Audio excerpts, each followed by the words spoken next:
And taking a look at prices at the pump this morning, the national average ringing in at $2.67 a gallon right now. We're up more than roughly 30 cents a gallon in the last month. Let's bring in Lipow Oil Associates President Andy Lipow.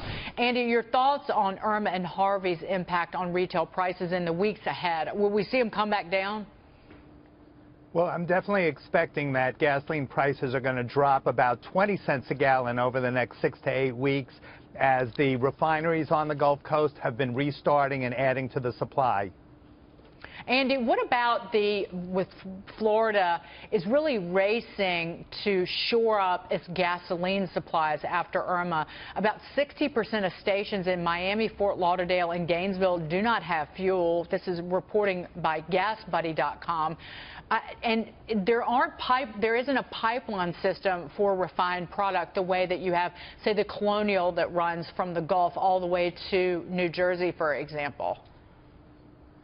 So the first thing that has to happen is that the ports of Tampa, Fort Lauderdale, and Jacksonville have to reopen in order to take the oil tanker deliveries. There's some good news on that front. We're expecting the port of Tampa to reopen this afternoon.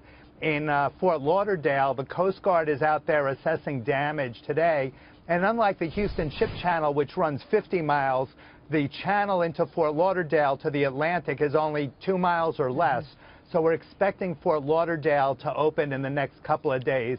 Of course, Jacksonville is a whole nother story with the flooding on the St. Johns River. Okay, so this is Lindsay here. I just had a question. We're seeing oil prices fluctuate here, but we're seeing two different stories. You've got the demand story in Florida. In Texas, it's more supply. You're seeing refineries come back on. How do you see that playing out over the next several weeks or month even? Well, the supply side is still rather tight because even though a lot of the refineries are starting up, they haven't reached full capacity and are unlikely to do so for the next 3 weeks. On the demand side, clearly we've lost a lot of demand in Florida. Gasoline sales in Florida are around 20 million gallons a day. We've lost a lot of that, and I expect that we're going to lose some during the rest of September. Andy, it's been more than a decade since Hurricane Katrina did so much damage to the energy infrastructure in the Gulf Coast. How has the industry changed in that decade? How is it either better or less, more or less prepared to deal with catastrophes like this today than it was more than a decade ago?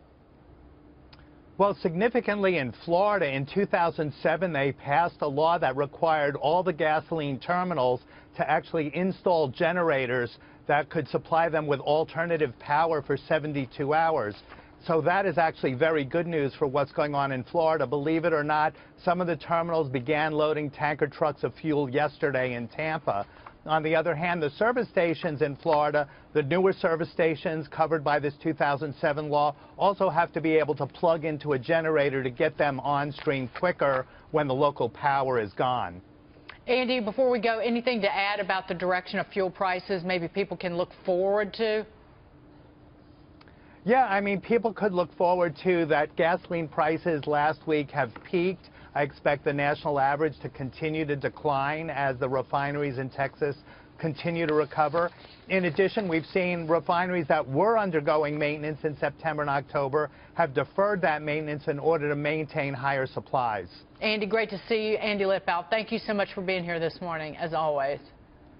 Thank you.